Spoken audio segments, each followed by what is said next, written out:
Welcome. It's Wakey Time. This is the 1 year anniversary. Happy Halloween, everybody. And Samhain. And I want to thank a friend of mine for the inspiration, the idea for the video that I'm going to do tonight. I was going to tell a little story about that, but I don't know. We'll see how it goes. I was going to get dressed up, but I've been up since 7 in the morning. It's past 11:30 at night. I just got some room made on my phone. Everything's printed out. And we're just going to go with it. It's cold out here in the garage. I've got a heater going, but it's the best I can do. I'm not sure what we're going to do through the winter. We'll figure it out. I might be doing quieter videos. I don't know.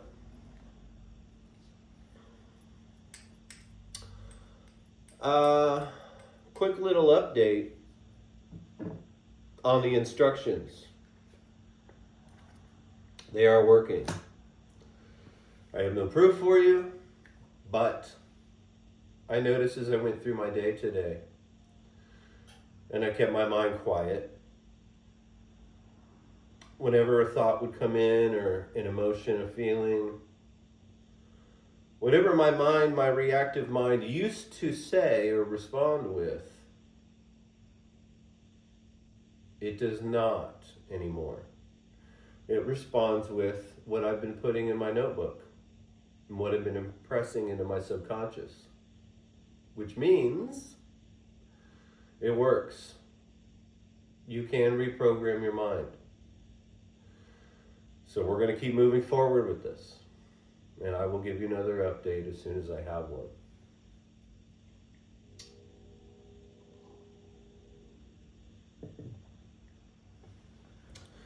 So the instructions are working.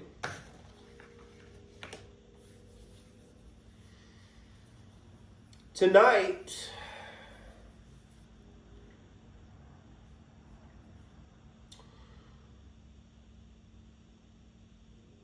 let me tell you this story. I have a friend. He works at a gas station. We only have a few minutes to talk here and there. And we were talking about stuff for a minute, and he asked me, who runs the world? I don't know, people. And I don't always have answers ready for people. He goes, no, demons, man. I was like, demons? Demons don't run the world. And he's like, what? What? He really got upset. I'm like, yeah, demons don't run. He's just, totally caught him off guard. None of us really know what each of us is thinking until we interact with each other. He goes, yeah, reptilians. And I was like, reptilians aren't demons. And he was, what? Like, he's just totally blown away. Like, what are you talking about? And I've talked to him since. And he's actually right. If you go through the rest of this video we're going to do, I'm going to explain all of this. But when I left there, I was like, for weeks and weeks, whenever the stress would come in of, I got nothing for the anniversary show, 1 year anniversary show. What am I going to do? I haven't been working on the other stuff. I've been taking a break. When I got this idea, I was like, this is it. This is what I'm going to do. But how? So I got on my phone, and one of the first things that usually pops up is Wikipedia. I start reading Wikipedia, and I start copying Wikipedia, thinking I'm going to go do research, go find some more scholarly articles to research. And I figured I had a week and a half to do this. And I'm like, no, I'm going to do a commentary on the Wikipedia page. So what we have here is the whole Wikipedia page on demons.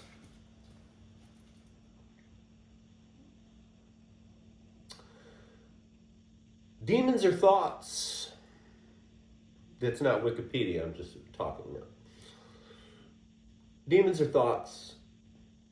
That's what they symbolically represent in all their different versions, in all the different books. What are people? Without our bodies and everything.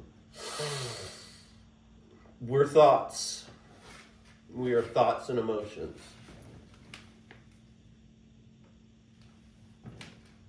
So demons, they're thoughts and emotions. Reptilians,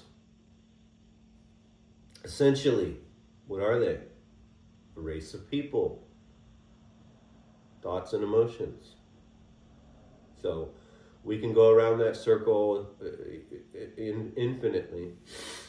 And it's always going to come back to thoughts and emotions. Another thing my friend asked me or talked to me about or told me the last time we talked, I don't know how many of these videos he's watched or if he really understands what I'm doing. He feels like I need to be offering you some sort of benefit. There's got to be some benefit to people. That's what I'm doing. I mean, how is it not a benefit for you to clear your mind of all the garbage, get control of your mind, control of your thoughts, and control of your emotions, and then get anything you want? Anything you want. That's benefits. That is benefits for people. So we're going to continue. So what I've got, I just told you. Scooting up. I can kind of see the frame right there.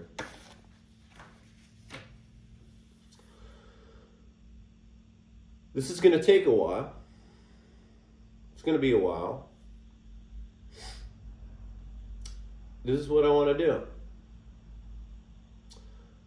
And you don't have to watch. And most people stopped watching already.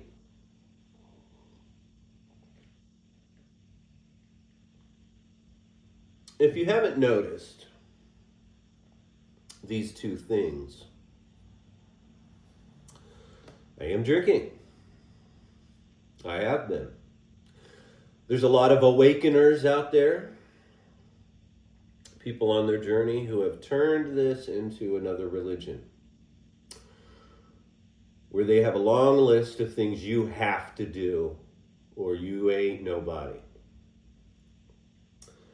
And some of them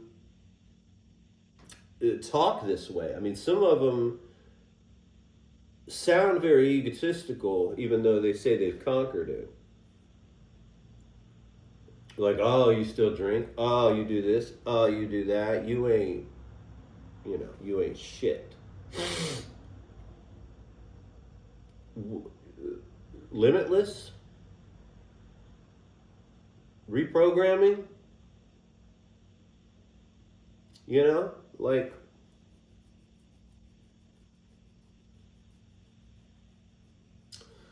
I'm doing fine. Like I said, you don't have to watch my videos. You don't have to listen to me. But I like to have some drinks. It's cold in this garage. I don't need excuses. And we're going to continue. I'm going to continue. So, Demons. Demons. Ooh.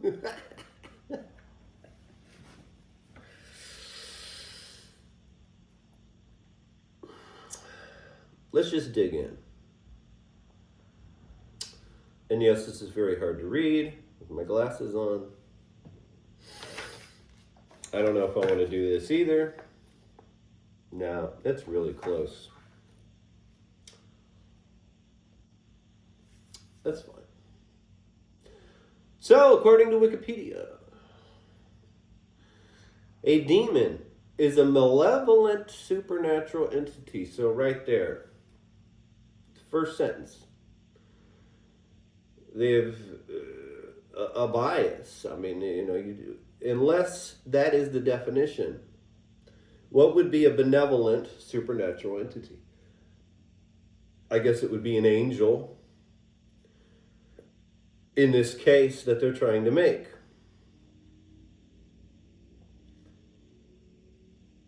And maybe that's how they're classifying it, angels and demons. And that would make sense. Angels, angles of light, pure thoughts.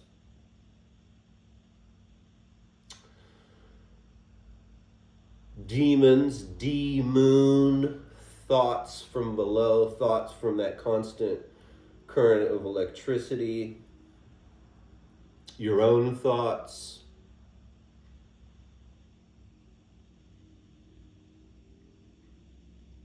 Demon, demon. So without the moon, the right hemisphere of the brain, without the female principle, without the intuition, demon.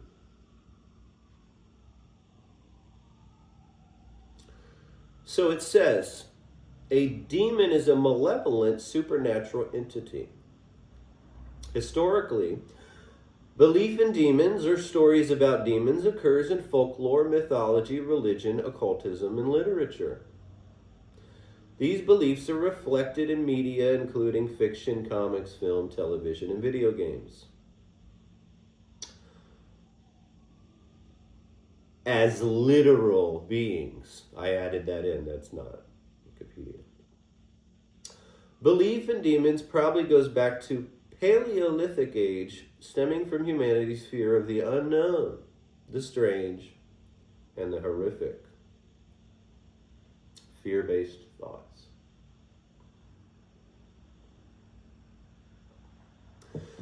In ancient Near Eastern religions and the Abrahamic religions, including early Judaism and ancient medieval Christian demonology, a demon is considered a harmful spiritual entity that may cause demonic possession, calling for an exorcism. Large portions of Jewish demonology, a key influence on Christianity and Islam, originated from a later form of Zoroastrianism and was transferred to Judaism during the Persian era.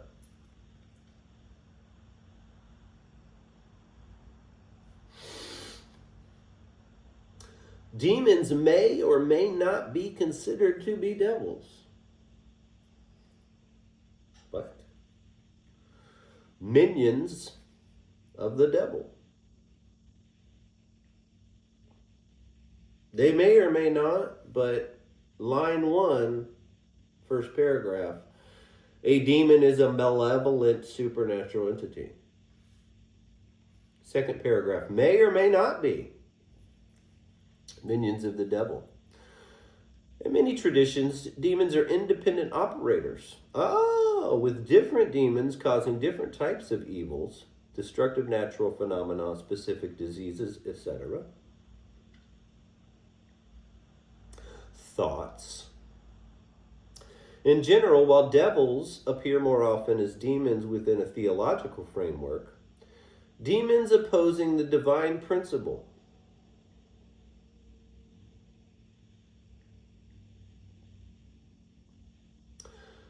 Because the divine principle does not include thoughts. As lesser spirits doing the devil's work, the devil. They have additional duties, causing humans to have sinful thoughts and tempting humans to commit sinful actions. Folks, it's you.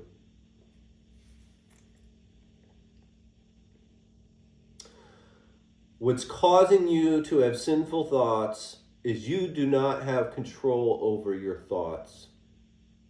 And if there's something else out there who can have influence on you, all the more reason to get control of your thoughts and emotions.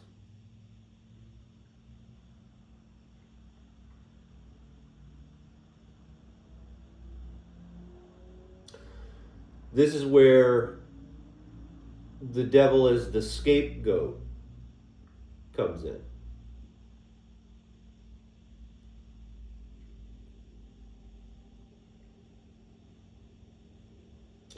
The devil.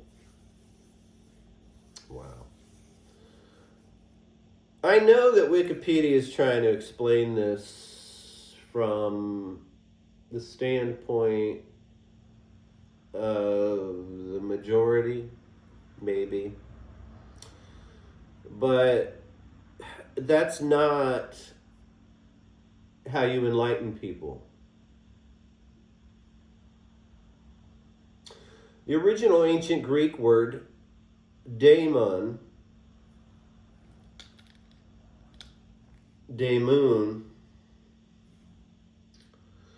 did not carry negative connotations,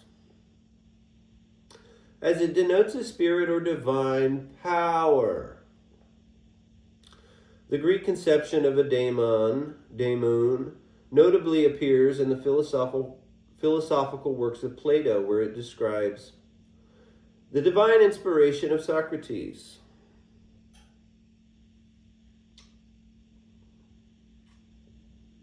Inspiration, thoughts.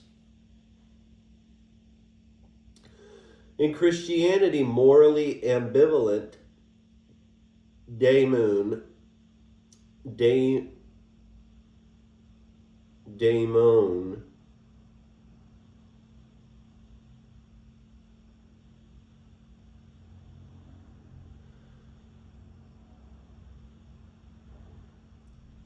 it doesn't matter. Daemon were replaced by demons, forces of evil only striving for corruption. Let's try it again. In Christianity, morally ambivalent daemon were replaced by demons, forces of evil only striving for corruption. Such demons are not the Greek intermediary spirits, but hostile entities already known in Iranian beliefs. In Western esotericism and Renaissance magic, which grew out of an amalgamation of Greco-Roman magic, Jewish agata, and Christian demonology, a demon is believed to be a spiritual entity that may be conjured and controlled. As in the case of Solomon, gaining control of 72 demons or jinn to help him build his temple, which is about consciousness, it's about his brain. Solomon, sun and moon, using 72 demons or jinn to build the temple. 7 plus 2 is 9 consciousness.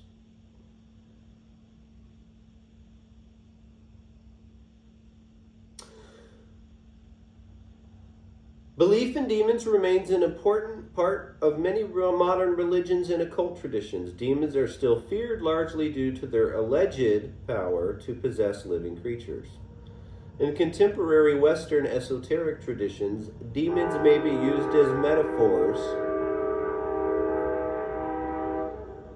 for inner psychological processes, inner demons, consciousness, thoughts.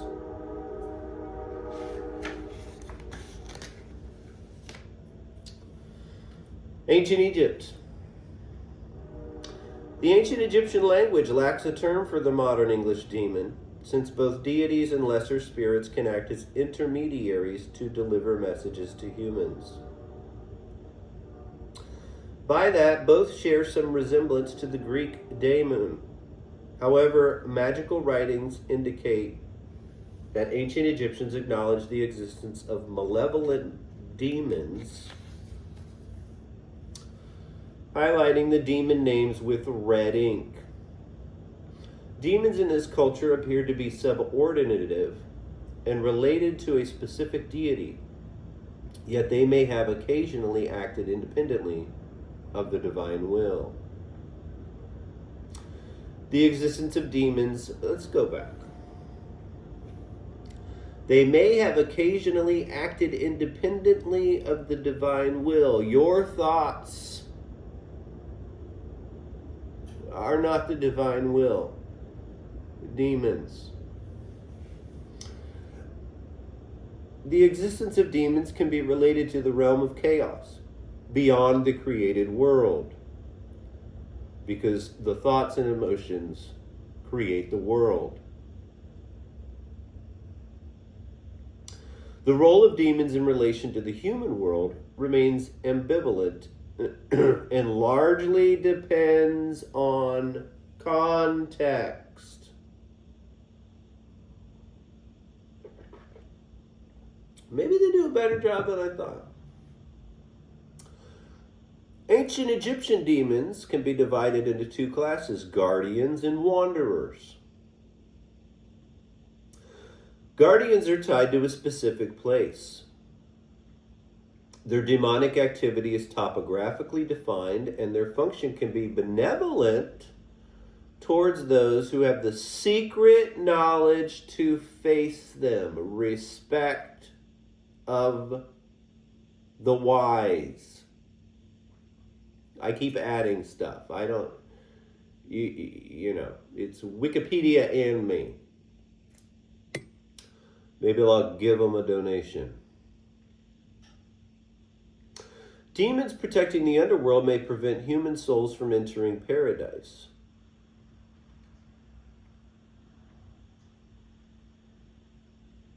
Yeah, your thoughts, the underworld, from the underworld, your constant electricity, your thoughts are preventing you from going to paradise because you have to lose those thoughts to be able to enter paradise.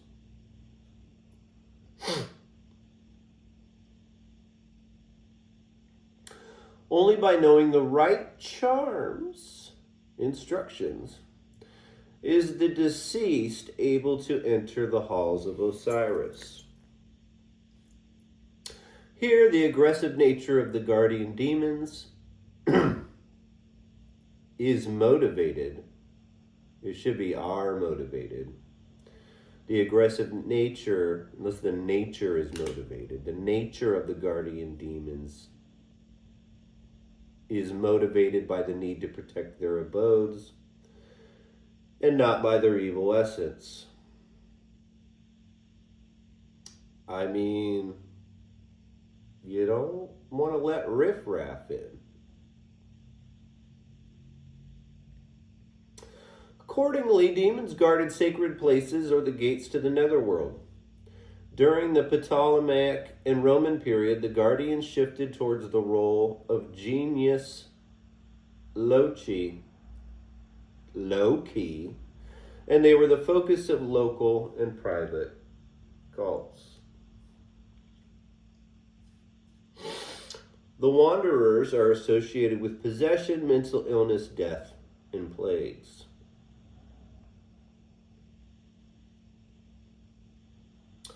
Yeah, it's called wandering thought, which most people are running around doing.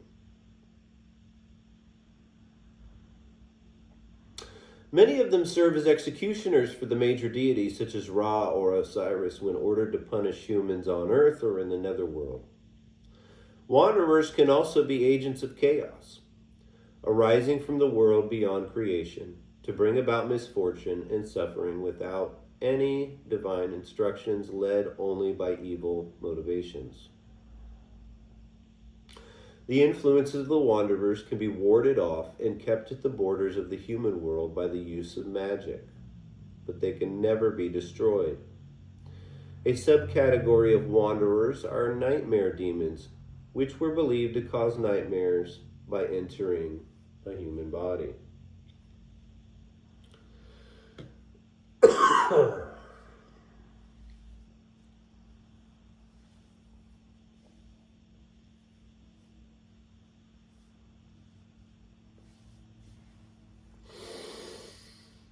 What you think and believe can become literal, which is all the more important reason to gain control of these things. And you could take this literally and believe this literally. It's talking about consciousness. They're summarizing stories that are about consciousness. And I'll go find all these stories if we have to.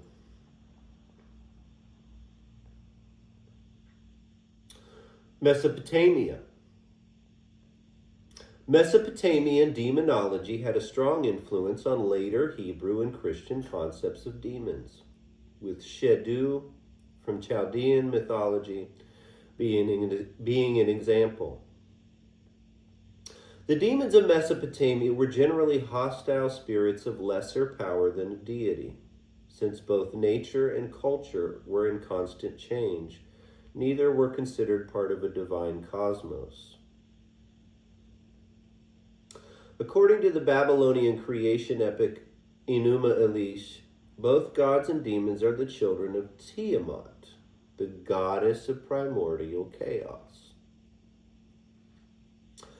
The demons were engendered by Tiamat as an act of revenge in reaction to the gods slaying her primordial partner Abzu.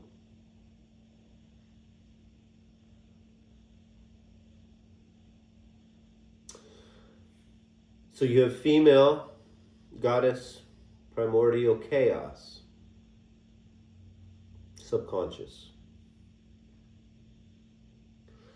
The demon's thoughts were engendered by Tiamat as an act of revenge in reaction to the gods slaying her primordial partner Abzu. In the Babylonian tale of the Great Flood, since the gods promised to never flood humanity again, the demoness Lamastu was installed instead and given the task of killing humans in order to avoid excessive multiplication.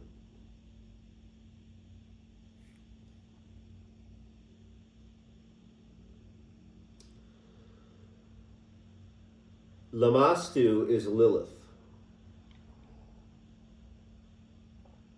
the female principle down here. This all follows the pattern of meditation and an anti-meditation.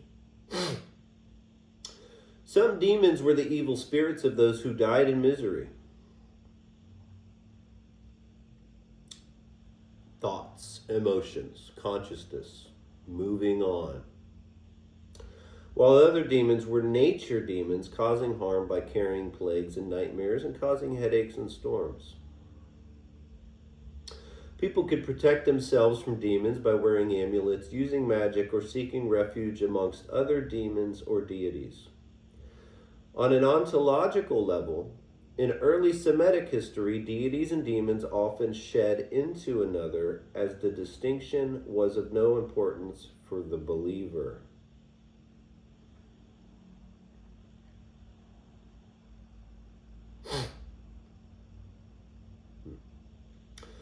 The underworld was home to many demonic beings, sometimes referred to as the offspring of Arali, A-R-A-L-I. These demons ascend from the underworld and terrorize mortals. One class of demons that were believed to reside in the underworld were known as Gala. Their primary purpose appears to have been to drag unfortunate mortals back to Kur, K-U-R. They are frequently referenced in magical texts, and some texts describe them as being 7 in number.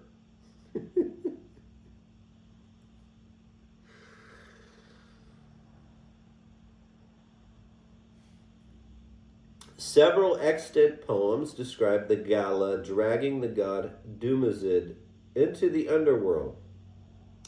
Like many other Mesopotamian demons, Gala could also fulfill a protective role. In a hymn from King Gudea of Lagash, circa, these dates, 2144 to 2124 BCE, a minor god named Ig Alima is described as the Great Gala of Girsu. Girsu. Gala. The Zoroastrian concept of demons, Daiva, later Dive, had strong influence on the Abrahamic religions, especially Christianity and Islam, because that's where they came from. By elevating Ahura Mazda to the one supreme God, the founder Zoroaster relegated the Daivas to demons. Emphasizing free will, Zoroaster taught that demons became evil by their own volition in rejecting truth over falsehood. At a later stage, Mazdaism makes Ahriman the principle of evil, the devil, the creator of demons, and the leader of Daivas. These are organically changing concepts and religious beliefs. This is a good way to start a new year, because I can go find these texts and we can delve into these texts and really show you what they're talking about. The battle between the hosts of deities against evil demons, Dive and Druz, D-I-V, D-R-U-Z, are described in the Bundahishn. Humankind lives in a world between the good powers of God, Ahura Mazda, and the devil, Ahriman, A-H-R-I-M-A-N, between, and suffers corruption through defection of humankind. Therefore, Zoroastrianism proposes a threefold nature for humans: divine, animalistic, and demonic.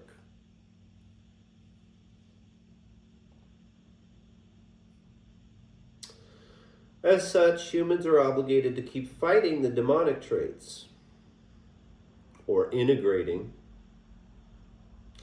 After death, people must cross the Chinvat Bridge to enter paradise. However, those who have chosen evil in their life will fall into the pit of hell. In hell, the damned are tormented by the demons. We're going to find these stories because I guarantee these are not literal. But let's take it literal. You die. You chose evil in your life. You fall into the pit of hell. You don't have a body anymore.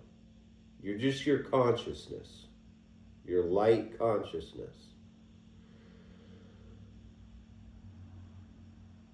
But you're going to be tormented by the demons. What are you being tormented by? Thoughts. Emotions. Most people don't even think about this. They think they're walking around in heaven the way they are after they die. No, you're just consciousness. This is just consciousness. You don't have this body. This is a projection of your thoughts and emotions. As above, so below, and maybe even farther below. In the younger Avesta, demons, Daiua, cause diseases and death. By abiding to ritual purification and recitation of sacred prayers, demons can be warded off and kept at bay.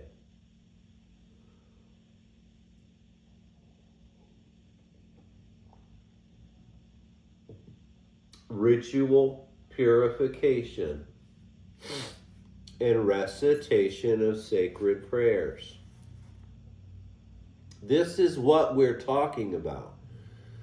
This is what all the videos are about.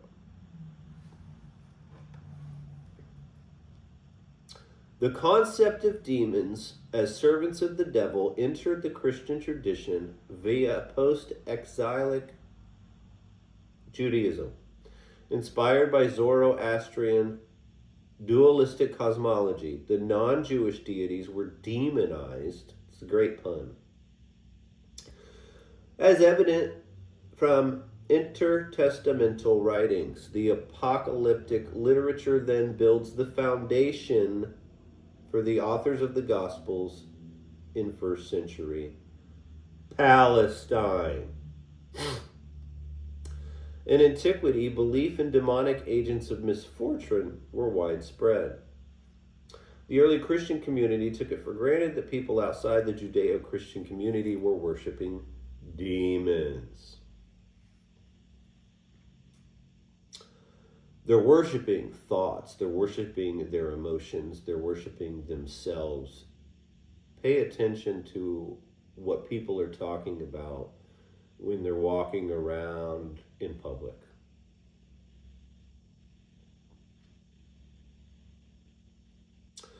Conversion to Christianity. Conversion meant renunciation of the demons by the bearers of the Holy Spirit. Conversion to Christianity meant renunciation of the thoughts by the bearers of the Holy Spirit. By the end of the 6th century, the Mediterranean Christian society widely considered themselves to be unequivocally Christian, with an exception to Jews, the last record of worshiping another pre-Christian deity being in 570s.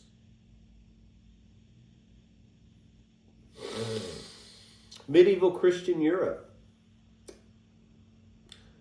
Magical rites, charms, and beliefs in spiritual entities were prominent in pre-Christian Europe, while the church officially declared such beliefs as false. Okay. The persistence of such beliefs among the wider populations led Christian monks to assimilate Christian with non-Christian rites. In order to do so, non-Christian symbols and pagan deities have been substituted with Jesus Christ. We know that. To sanction the invocation of non-Christian supernatural powers, Christian missionaries such as John Cassian in the 5th century declared the pagan gods to be demons, servants of Lucifer.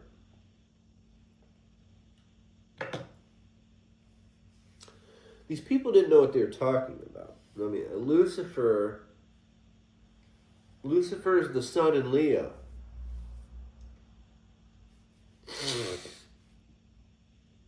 There's no guy. Okay? All the pagan gods are parts of our bodies and our brain and parts of the cosmos that correlate to the parts of our bodies and our brain. which, if you're doing the instructions, does make those servants of Lucifer. We're all servants of Lucifer. Maybe these people knew, and the historians are getting it wrong, or these people had no idea what they were talking about. John Cassian in the 5th century declared the pagan gods to be demons, servants of Lucifer, who bring disorder to the world. That didn't even make any sense. Many pagan nature spirits, like dwarves and elves, thus became seen as demons, servants of the supreme devil. They're servants of your body. They're parts of your anatomy. So are they servants of the supreme devil, the beast? You are the beast.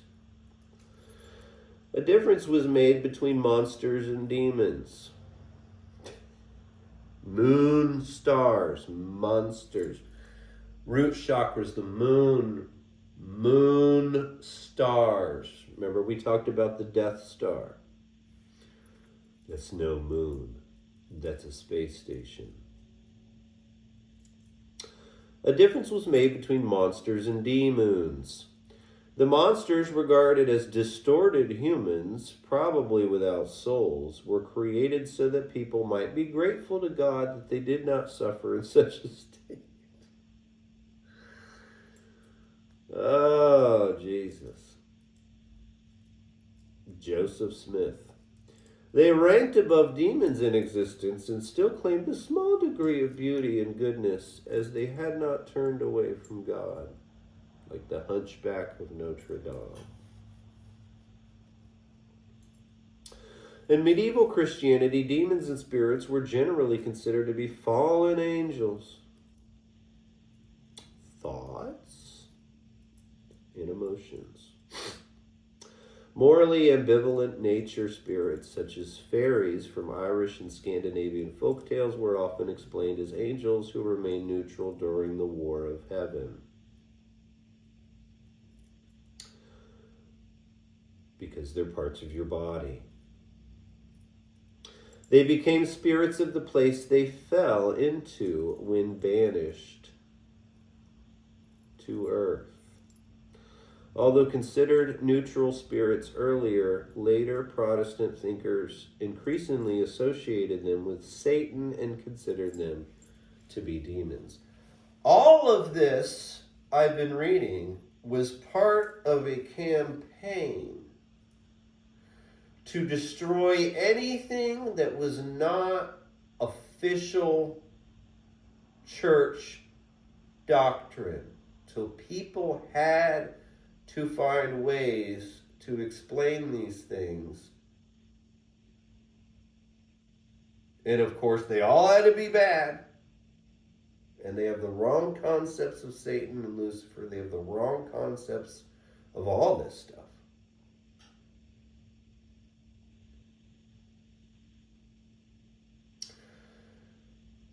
And that's a problem I have with Wikipedia. They're not mentioning anything about the agenda of who runs the world, which is what we're talking about. Islam. In Islamic culture, demons, share many anthropomorphic attributes with the Arabian jinn, which are thoughts. Like the jinn from Islamic traditions, they can enter sexual relationships with humans and sire offspring. Symbolic. Nonetheless, demons differ from jinn as they are perceived as malign creatures. Within context of the Islamic belief system, demons are considered to be yet another creature of God, rather than independent parts of the world. As evident from Abu Ali Bail-Ami's interpretation of Tariq al-Tabari and the Saleh Maname written at the time of Soleiman the Magnificent.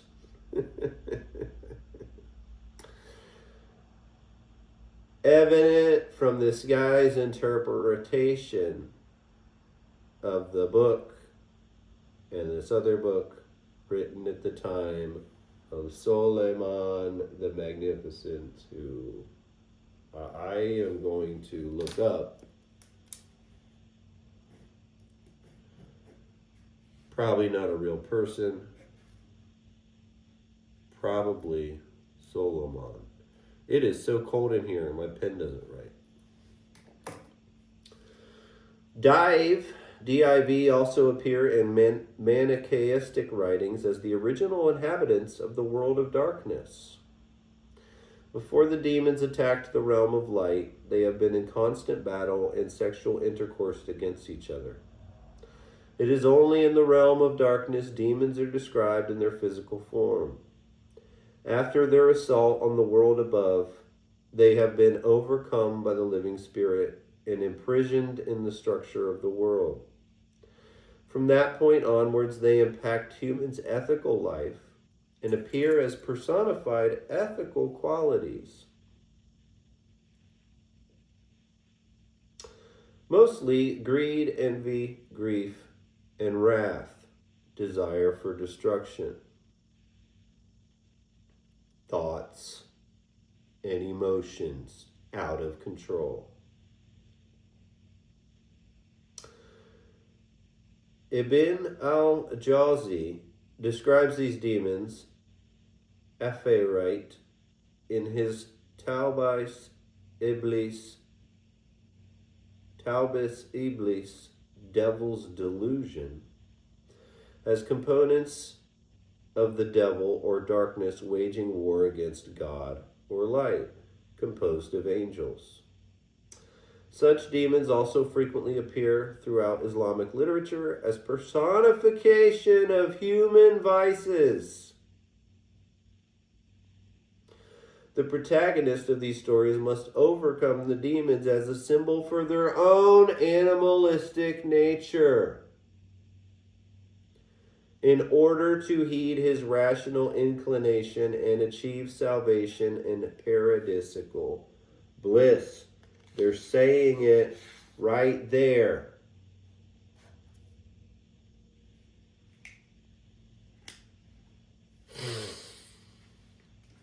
The idea of demons is not limited to Islam alone, but appear in various belief systems along the Silk Road.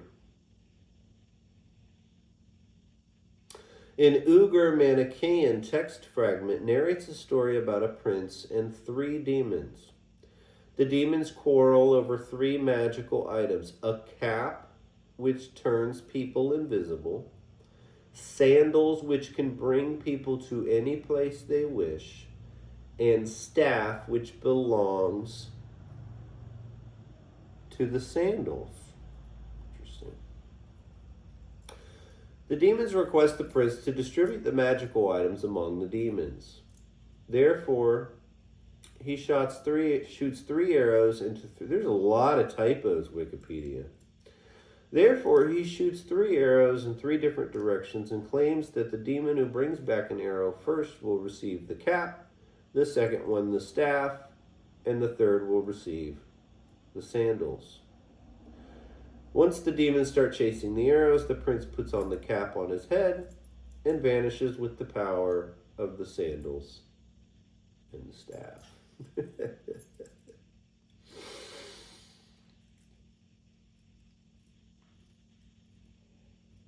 The prince and 3 demons. What do you think about that one? A cap which turns people invisible. Sandals which can bring people to any place they wish. And a staff which belongs to the sandals.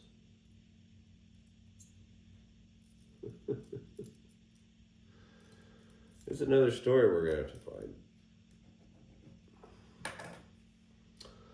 Demons are believed to be vanquished by sacred symbols. The context of the symbol depends on the prevailing religion of the culture. Among Turks, the Basmalah, invocation of the name of Allah, is used to ward off demons, while among Armenians, the symbol of the cross is utilized. Common features of these Middle Eastern demons are their immortality and pernicious nature. They can turn invisible and can be enslaved when pierced by a silver needle. Anybody ever seen these people? You know, how do we go from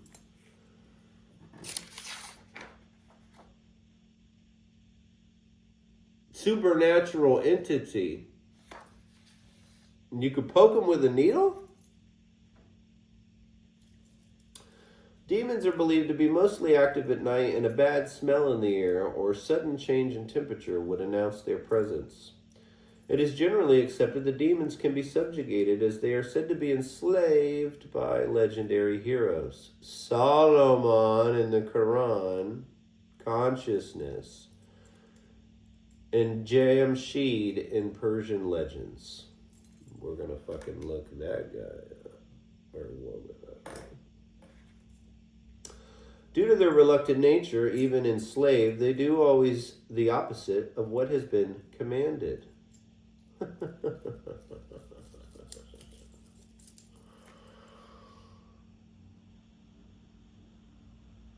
Due to their reluctant nature, even enslaved, they do always the... who writes that stuff? I mean, that's not even good writing. Due to their reluctant nature, even enslaved,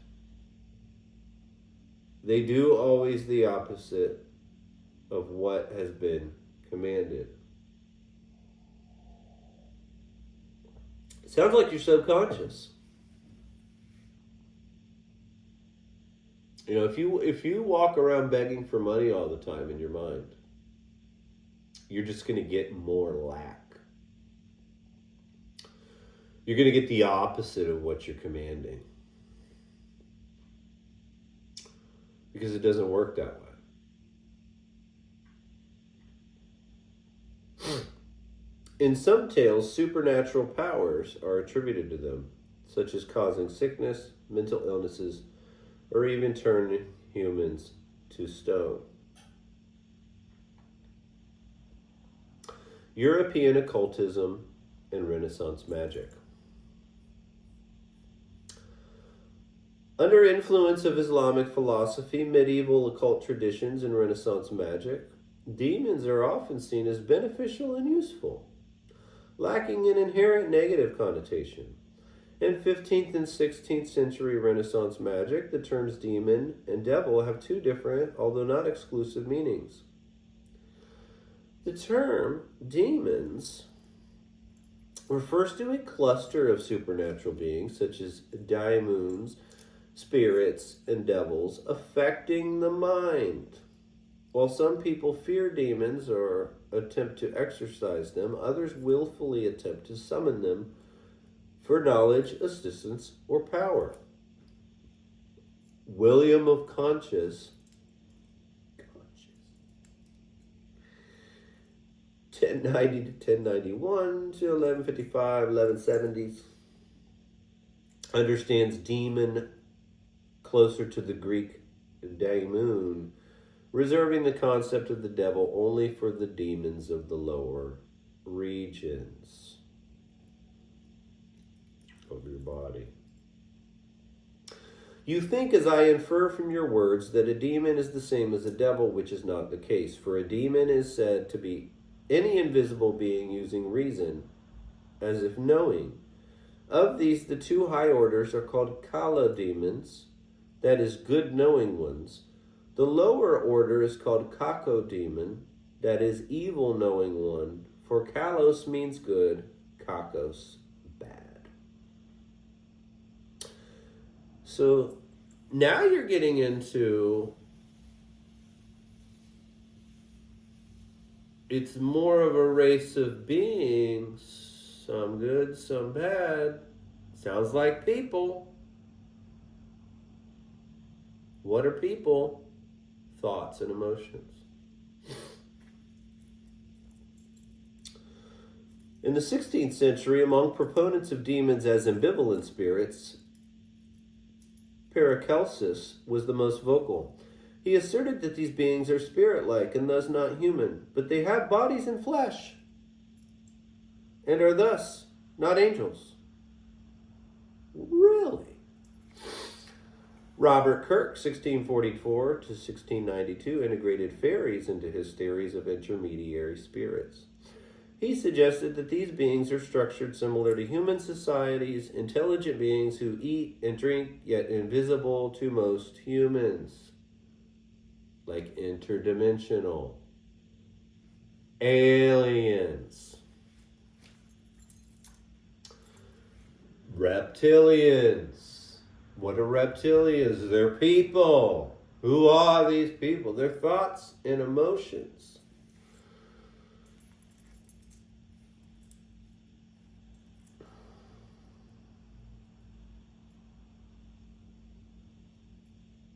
Their views were rejected by demonologists and religious orthodoxy and labeled as atheistic. They denied that spirits could have an autonomous existence and that they are demons with the sole purpose of deceiving and harming people. Do not go against the status quo. We will shut you down with your new ideas and new discoveries. A variety of spirits, or the assumption that demons might be morally ambivalent, is encouraged by necromancy. Here, a necromancer supposedly converses with the spirits of the dead. A ceremonial magician usually consults a grimoire, which gives the names and abilities of demons as well as detailed instructions for conjuring and controlling them. Like Solomon! Grimoires are not limited to demons. Some give instructions for the invocation of deity, a process called theurgy. The use of ceremonial magic to call demons is also known as Goetia. Oh, like the book I showed. A word derived from the Greek word goes, which originally denoted diviners, magicians, healers, and seers. Oh, you mean like the Bible patriarchs. Goes. There he goes. Interesting.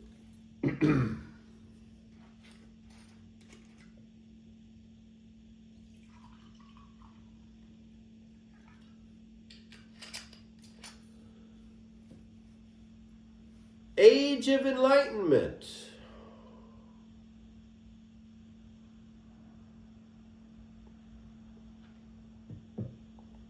How many pieces of paper do we have? Oh, there's a lot. Oh! Wow. How much time we got?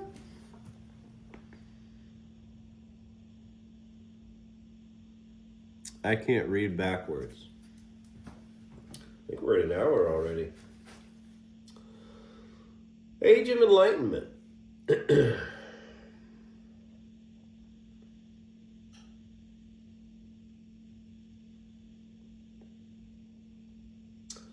Let me check, and we'll take a break. Do some parts.